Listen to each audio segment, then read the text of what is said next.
Good morning friends, स्वागत है आपका ब्लू आइस में। दोस्तों, ये जो वीडियो है इन्वायरमेंट को लेकर के है और प्रीलिम एक्सक्लूसिव का है। 2020 और 2021 का जो आपका प्रीलिम्स का एग्जामिनेशन है उसके अकॉर्डिंग देखो, ये जो लास्ट टाइम है ना, और लास्ट टाइम ये वीडियोस में क्यों लेकर के आ रहा हूँ उसका कारण मैं आपको बता रहा हूँ कि आप देखेंगे आज के जो टॉपिक मैंने कवर किया है इसमें, इस टॉपिक को आप देखना, ये काफ़ी इंपॉर्टेंट टॉपिक है और ज़्यादा देर की वीडियोस नहीं होगी। आपको बस ये देख लेना है कि एक बार जो मैं आज स्लाइड अभी आपके सामने मूव कर रहा हूँ, इस स्लाइड को देख लो और यदि आपको ये सारी इन्फॉर्मेशन पता है तो आप इस वीडियो को स्टॉप करके आप इसको बाहर निकल जाइए, ठीक है। यदि आपको नहीं पता तो फिर इसको आप कंटिन्यू करना। सबसे पहले देखो, आज जो हम बात करेंगे वो है इस सिल्वर फिश की बात करेंगे। दूसरा जो टॉपिक होगा वो बात होगी आपका, देखेंगे डोडा मार्ग जो शांतवारी बेल्ट है वो क्यों न्यूज़ में था, खास करके आप देखोगे दक्षिण कोंकण के एरिया में। उसके बाद जो अगली टॉपिक होगी इसमें हम बात करेंगे डिब्रू सैखोवा नेशनल पार्क को लेकर के।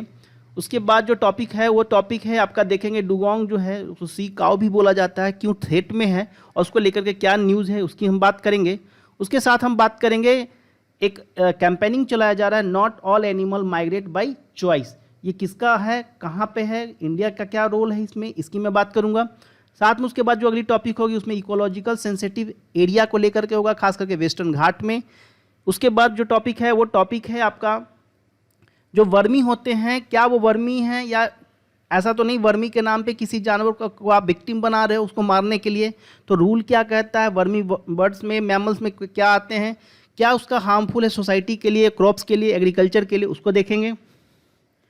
उसके बाद हम देखेंगे जो टॉपिक है national board for wild life के बारे में, उसका क्या चेयरपर्सन है, क्या स्टैट्यूटरी बॉडी है। तो ये इन्फॉर्मेशन मैं आपको बता रहा हूँ जिसकी मैं आपको बात करूँगा आज।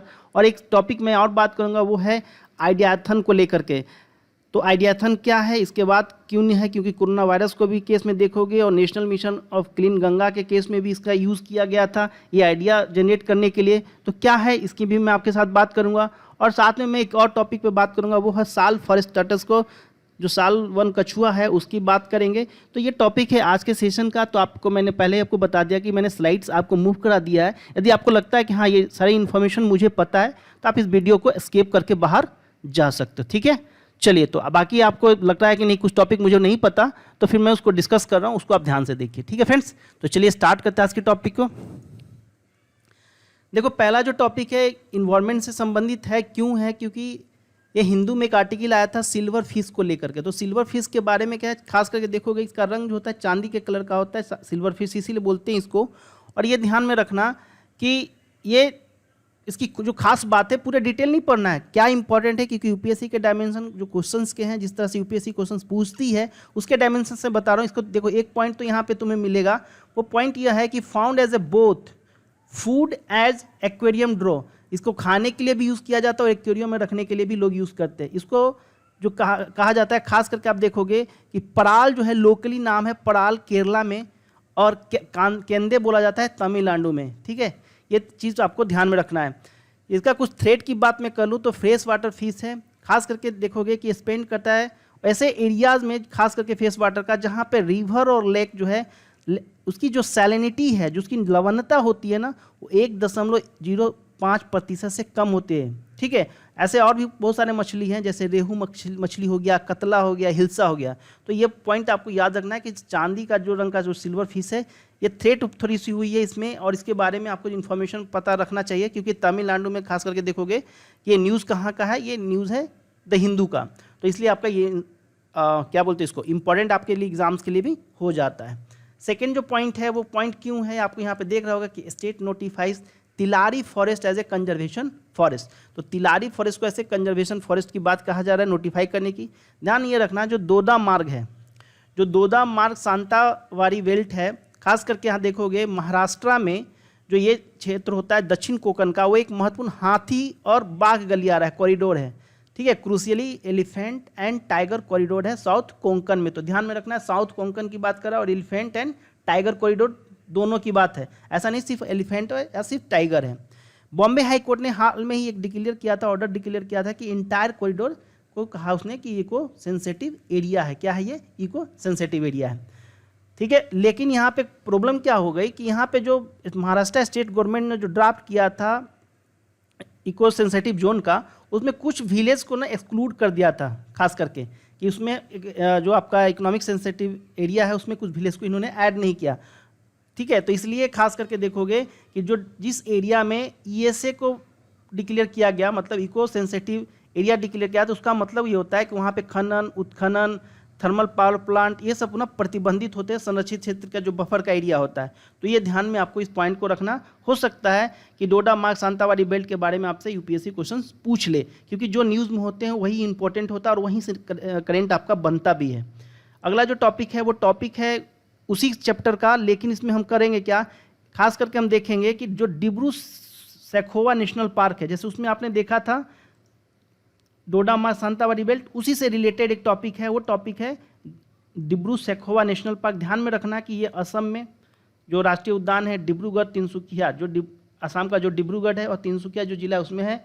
ध्यान में ये रखना कि जो पार्क है इसके उत्तर में ब्रह्मपुत्रा और लोहित नदी है और दक्षिण में डिब्रू नदी से है।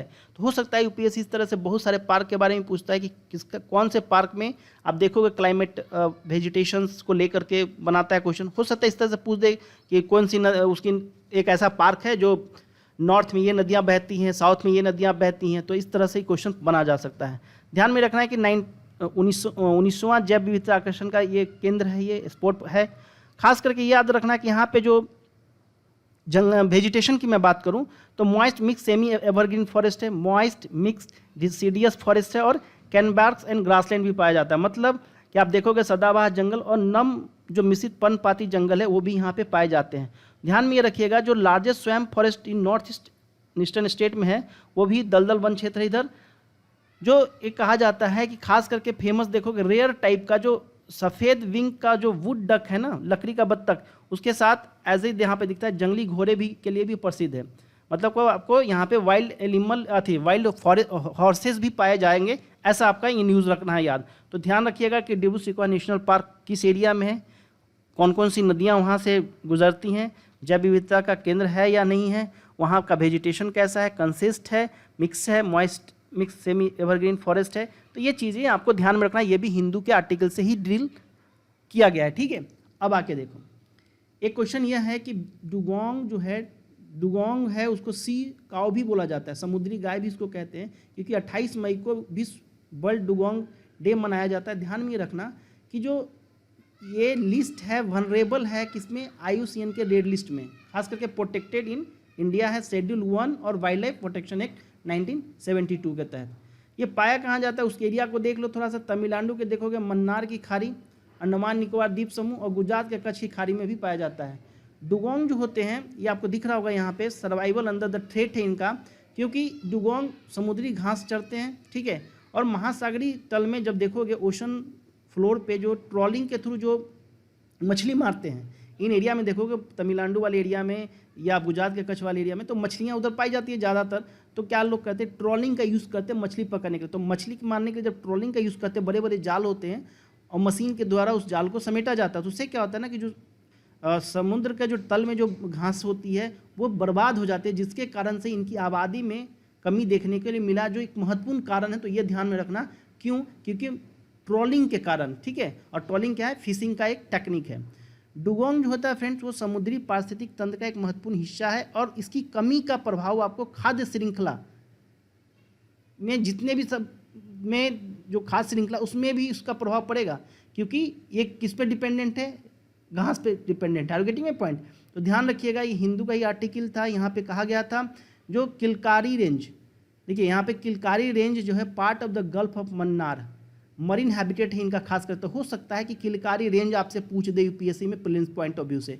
तो देखो बहुत ही इंपॉर्टेंट मैं शॉर्टेड वीडियोस लेकर के आ रहा हूँ, और खास करके आर्ट एंड कल्चर को लेकर के हो, इन्वायरमेंट एंड इकोलॉजी को लेकर के हो, या करंट अफेयर्स को लेकर के हो। क्योंकि देखो होता तो अब 1.5 साल के 2 साल के करंट अफेयर्स आप कवर करोगे, बहुत डेटा होगा, लेकिन एग्जामिनेशन पॉइंट ऑफ व्यू से कौन सा इंपॉर्टेंट है ये आपको यूपीएससी के PYQ के क्वेश्चंस देखोगे, प्रीवियस ईयर के क्वेश्चंस देखोगे, तभी आपको आइडिया मिलेगी। चलिए तो फिर अगला टॉपिक देखते हैं। अगला टॉपिक में देखो एक कंपेनिंग चलाया गया, उस कंपनी का नाम था कि not all animals migrate by choice, ठीक है। तो ये पूछा जा सकता है कि क्या है, तो ध्यान रखना कि अवेयरनेस कंपेनिंग है एयरपोर्ट पे, ठीक है, विमानपत्तन पे जहाँ पे हवाई जहाज़ लैंडिंग और डिपार्चर होती है, एयरपोर्ट वही उसी को बोलोगे ना। तो एयरपोर्ट पे अवेयरनेस पे कैंपेनिंग करने के लिए काम किया जाता है, क्योंकि वहाँ पे इलीगल वाइल्ड लाइफ ट्रेड किया जाता है।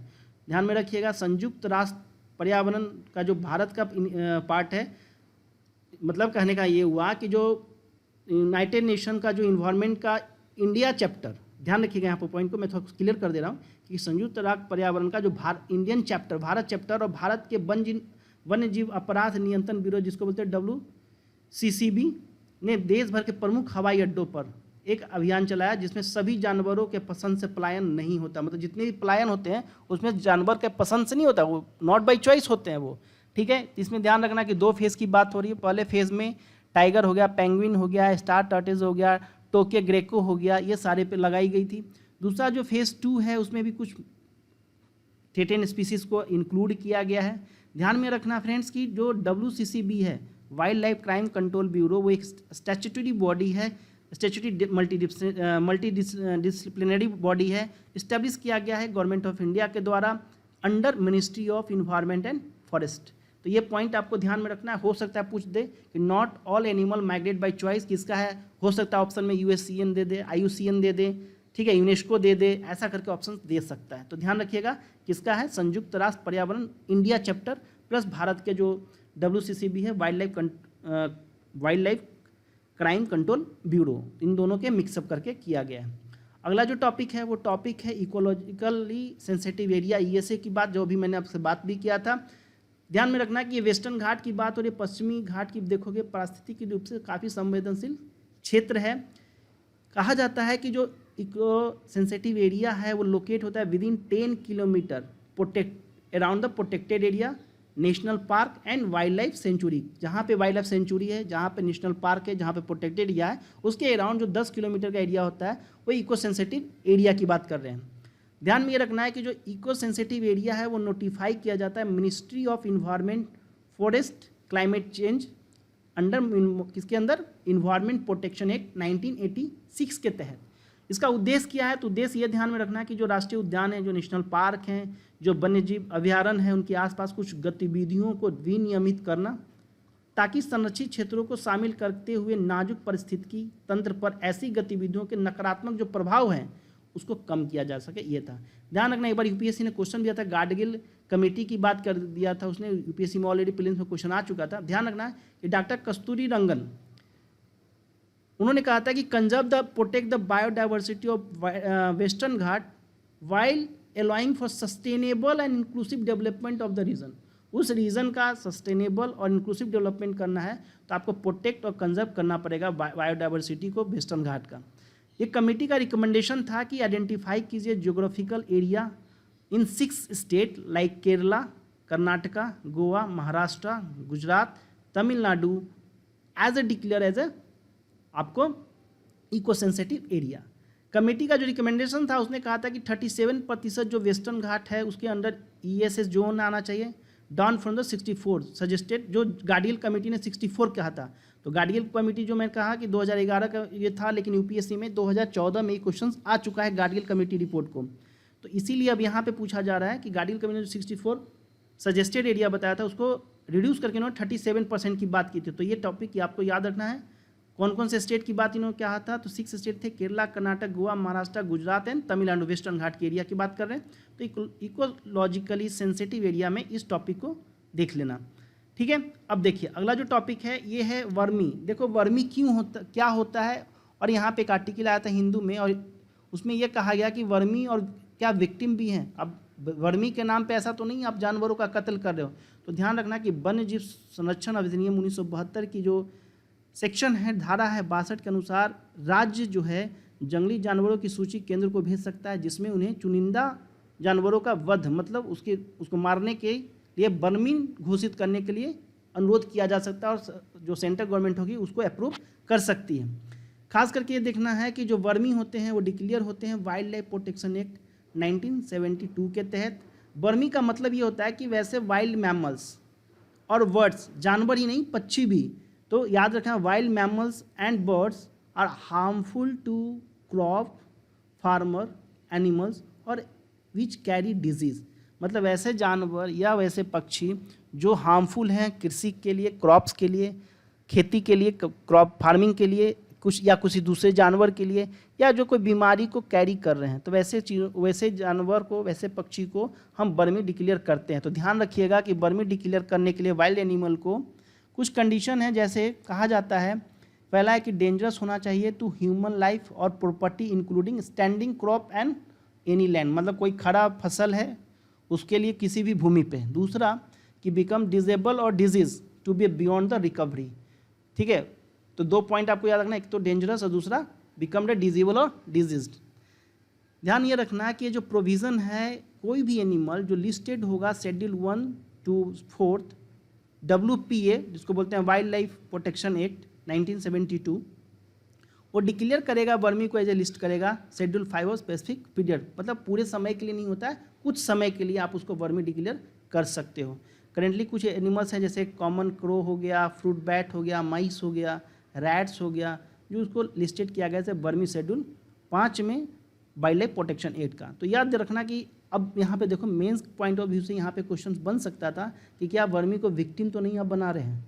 ठीक है, वर्मी के नाम पे आप कुछ जानवरों का वध तो नहीं करें, कुछ पक्षियों को मार तो नहीं रहे, क्योंकि देखो एक्चुअली होता क्या है, अब थोड़ा समय 2 मिनट का समय लूँगा।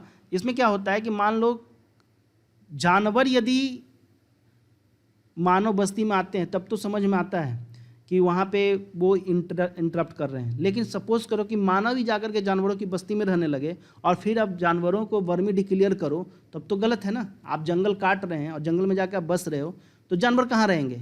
हाँ, जानवर यदि जंगल से शहर में आ रहे हैं या तो गाँव में आ रहे हैं तब तो समझ में आता है कि वो इंटरफेयर कर रहे हैं, लेकिन ये इंसान ही जाकर के जंगल में बसने लगेगा तो उनका तो नेचुरल हैबिटेट है और उनके नेचुरल हैबिटेट को आप बर्बाद कर रहे हो, तो फिर वहाँ पे आप वर्मी यदि डिक्लेयर कर रहे हो तो इसी पे आर्टिकल था वर्मी और विक्टिम।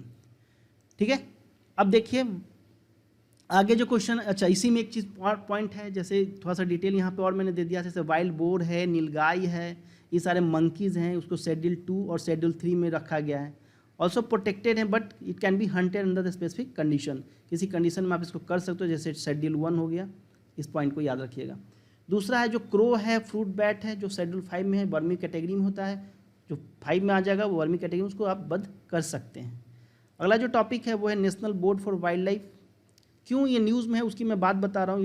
ये टॉपिक मैंने पिक किया था डाउन टू अर्थ से। देखो डाउन टू अर्थ से क्यों, क्योंकि national board of wild life का अभी तक ना 2014 के बाद कोई मीटिंग ही नहीं हुई है, तो ये न्यूज़ में था, इसलिए मैंने इसको इंक्लूड किया है national board for wild life को। देखो national board of wild life जो है स्टैट्यूटरी बॉडी है, 2003 में बनी थी under wild life protection act 1972।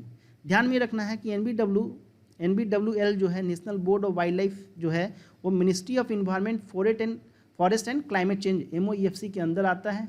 जो बोर्ड है वो एडवाइजरी है, नेचर में एडवाइजरी है। इसका कहने का मतलब ये नहीं हुआ कि जो कहेगा वही मानना, वो एडवाइजरी है, एक सहायक सलाह के रूप में काम करती है। और can only advise to government on policy making for conservation of the wild life. ध्यान रखना ये पॉइंट इंपॉर्टेंट है कि सिर्फ क्या करेगा कि एडवाइस करेगा गवर्नमेंट को, कहाँ पे एडवाइस करेगा कि जब गवर्नमेंट किसी वाइल्ड लाइफ का कंजर्वेशन करने के लिए, संरक्षण करने के लिए कोई नीति बनाती है तो उस पर भी एडवाइस करेगा। जो चेयर किया जाता है NBWL का, वो उसके चेयर होते हैं प्राइम मिनिस्टर, जो वो रिस्पॉन्सिबल होते हैं promotion and conservation and development of wild life and forest. News में क्यों है, क्योंकि 2014 के बाद इन्होंने कोई मीटिंग ही नहीं की और बहुत सारे प्रोजेक्ट पास किए जा रहे हैं। तो इस पर एक क्वेश्चन उठा था और इसको काफ़ी अच्छे से कवर किया गया है डाउन टू अर्थ में, वहाँ से मैंने टॉपिक को पिक किया था। एक चीज़ कहा गया कि जो स्टैंडिंग कमेटी है NBWL का, वो चेयर किया जाता है minister of environment forest and climate change. तो जो स्टैंडिंग कमेटी उसकी चेयरिंग कौन करते हैं, वो चेयर करता है prime minister of environment forest and climate change, लेकिन NBWL का चेयरपर्सन कौन होता है, प्राइम मिनिस्टर। स्टैंडिंग कमेटी, अब ये क्यों न्यूज़ में था, उसी पॉइंट को मैंने यहाँ पे ऐड किया था कि जो स्टैंडिंग कमेटी है वो अप्रूव की थी ऑल जो प्रोजेक्ट्स था falling with in the protected wild area with in the 10 kilometre. उस 10 किलोमीटर के अंदर में जो भी प्रोजेक्ट था उसको इन्होंने अप्रूव कर दिया। लेकिन कहा जाता है कि national board of wild life का मीटिंग ही नहीं 2014 के बाद इन्होंने किया, तो आखिर डिसीजन कैसे किया जा रहा है। ठीक है, अगली जो टॉपिक है वो आइडियाथन का करके है। देखो ऐसे कीवर्ड आपको प्रीलिम्स में मिल जाएंगे, ध्यान में रखना। न्यूज़ में क्यों है, क्योंकि national mission for clean Ganga और national institute of urban affairs न्यूआ ऑर्गेनाइज है आइडियाथन। तो आइडियाथन जो है वो ऑर्गेनाइज कौन करते हैं, तो ध्यान रखना national mission for clean Ganga plus national institute for urban affairs. इसका जो टॉपिक था वो था the future of river management, एक तो टॉपिक यहाँ आपको। दूसरा, कोविड के केस में कोविड-19 का जो पेंडेमिक है उसमें भी ब्रेन स्टॉर्मिंग करने के लिए, कुछ सीखने के लिए भी, खास करके लॉकडाउन का जो इम्पैक्ट है उस वो खास करके कहाँ, रिवर मैनेजमेंट पे, lockdown and impact on the river management को लेकर के किया गया था। तो ध्यान रखना कि आइडियाथन के बारे में पूछा जा सकता है, क्या है, एक प्लेटफॉर्म है, ऑर्गेनाइजेशन है, ये क्या है, या कोई इनिशिएटिव है, ये पूछा जा सकता है आपसे, क्योंकि ये ध्यान में रखना कि ऐसे कीवर्ड्स यूपीएससी के एग्जाम्स में आपको देखने के लिए मिलते हैं। तो किसने, दो चीज़ यहाँ ध्यान रखना, पहला जो इसका ऑर्गेनाइज करता है वो है national mission for clean Ganga, second है national institute of urban affairs को खास करके एग्जामिनिंग करता है कि how social angle of river can be leverage on the address other crisis. ठीक है। Second point, create a framework called river management in a city urban river management plan में। तो ये ध्यान में रखिएगा, ये भी टॉपिक मैंने आपको कवर किया था। अब एक चीज़ याद रखना फ्रेंड्स कि जब मैंने फॉरेस्ट की बात की, ईएसए को बात किया, तो याद रखना कि एक फॉरेस्ट एडवाइजरी कमेटी होती है, एफएसी। ये एक स्टैट्यूटरी बॉडी है फॉरेस्ट कंजर्वेशन एक्ट 1980 के तहत, 1972 के तहत नहीं, किसके तहत है, फॉरेस्ट कंजर्वेशन एक्ट 1980 के तहत। दूसरा पॉइंट ये है कि ये आता किसके अंदर है, तो ये आता है अंडर फॉलिंग करता है ministry of environment, forest and climate change के तहत। इसमें बहुत सारे क्वेश्चंस हैं डाइवर्सन ऑफ फॉरेस्ट लैंड को लेकर के, नॉन फॉरेस्ट को यूज़ को लेकर के, जैसे माइनिंग हो गया उस एरिया में, इंडस्ट्रियल प्रोजेक्ट की बात करता है, टाउनशिप लगाने की बात करता है। ये एडवाइस करता है गवर्नमेंट को इशू कर उस इशू पे जो ग्रांटिंग करते हैं फॉरेस्ट क्लियरेंस को लेकर के। खास करके इसका भी रोल क्या है, एडवाइजरी है, सलाहकार की भूमिका में है। इसके जो सलाह है वो मान्य होगा या नहीं होगा ये डिपेंड करता है सरकार पे, लेकिन इसकी नेचर क्या है, रोल क्या है, एडवाइजरी के लेवल पे है। जो अगली टॉपिक और लास्ट टॉपिक है आज के सेशन का वो है फ्रेंड्स साल फॉरेस्ट टर्टल्स को लेकर, साल वन कछुआ को लेकर के। इस भी न्यूज़ में था, ये भी हिंदू में आर्टिकल आया था, इस पर भी ध्यान में रखना कि ये जो टर्टल है उसका जो हैबिटेट है, देखोगे कि खास करके पूरब और साथ में उत्तर भारत के और दक्षिण पूर्व एशिया में मिलेगा आपको, सिर्फ भारत में ही नहीं, ये दक्षिण पूर्व एशिया आपको साउथ ईस्ट एशिया में मिलेगा। ध्यान रखना इसका स्टेटस जो है IUCN रेड लिस्ट में क्रिटिकली इंडेंजर्ड है और साइट्स के अपेंडिक्स 2 में लिस्टेड है। और भारत में जो देखोगे वाइल्ड लाइफ प्रोटेक्शन एक्ट 1972 के शेड्यूल 4 में है ये। देखो इसको क्यों थ्रेट है, थ्रेट याद रखना क्योंकि ये पूछा जा सकता है, क्योंकि इसका यूज़ लोग भोजन करने के लिए करते हैं, मांस के रूप में करते हैं, सजावटी मास्क बनाने के लिए भी लेते हैं, और साथ में इंटरनेशनल जो वाइल्ड लाइफ का जो ट्रेड होता है उसमें भी इसका स्थानीय लोग जो होते हैं उसका उपयोग करते हैं, वो इंटरनेशनली वन्यजीव व्यापार में भी यूज़ करते हैं। तो ये पॉइंट आज का सेशन था फ्रेंड्स जो मैंने आपके साथ डिस्कस किया। और मैं यही कहूँगा कि यदि वीडियोज़ आपको पसंद आते हो तो लाइक एंड सब्सक्राइब जरूर करना और अपना वैल्यूएबल फीडबैक भी जरूर दीजिएगा। Thanks for watching.